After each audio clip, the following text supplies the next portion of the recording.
விமனோட fight பண்றீங்க. நாங்க காலங்காலமா மென்னோட ஃபைட் பண்ணிட்டு வந்திருக்கோம். இந்த மென்னோட ஃபைட் பண்ணியே எங்களால ஒரு லீடர்ஷிப் பொசிஷன் வர முடியுதுன்னா we can't we fight with you people. ஐயோ பயமா அது கடிச்சிராத.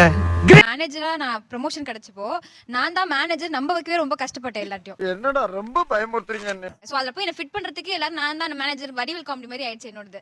சோ அப்ப அளவு இங்க வரியா நானு ரவுடியா. சின்ன பசங்க எல்லாம் ஓரளவுக்கு வரத இயல்பாவே சொசைட்டிலே அதை அக்செப்ட் அக்செப்ட் பண்ணிட்டாங்க பண்ணிக்கிறாங்க இல்லையா? டெஃபினெட்லி அப்ப இன்னமும் இந்த பிரச்சனையெல்லாம் அதிகாரிகள் அட்ரஸ் பண்ணாம இருக்காங்க. சாம்பார் அப்ப எனக்கு பிரெக்னன்சியை பிளான் பண்ணாதீங்க, பிரெக்னன்சியை கொஞ்சம் தள்ளி போடுங்க அப்படின்னு நமக்கு அட்வைஸ் பண்றாங்க. நான் நினைச்சா பண்ணலாம், ஆனா பண்ண மாட்டேன். Female boss yes, female boss. அதுவும் நடந்திருக்கு. இன்னுமே இது மாறாம இருக்கோ?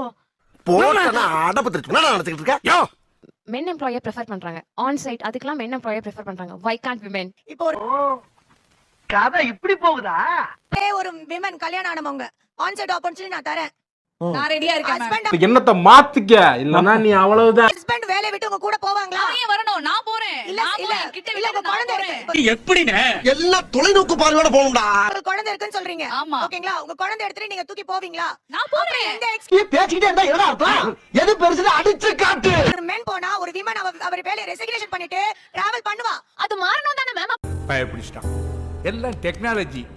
ரெடியா இருப்பாரு மேம். என் ஹஸ்பண்ட் இப்போ ரெடியா இருக்காரு. எனக்கு ஒரு ஆப்பர்ச்சுனிட்டி கிடைச்சா அவர் கண்டிப்பா வருவார் மேம். யாப்பா அப்படி எல்லாம் ஒண்ணு இல்லையே. இது மாறிடுச்சு. நாங்க எல்லாரும் போவோம். எல்லாரும் அது ஃபுல்லா மாறலன்றது தான் என் பாயிண்ட். என்ன வாக்கும் எனக்கு என்னடா தெரியும்.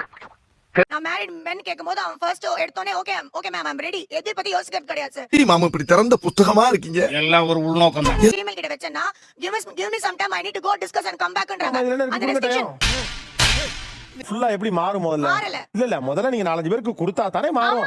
ஒரு இத சொல்றதுக்காயா இவ்வளவு காலம் படாத பாடுபட்ட. சேனலுக்கு புதுசா வந்த சப்ஸ்கிரைப் பண்ணி வச்சுக்கோங்க.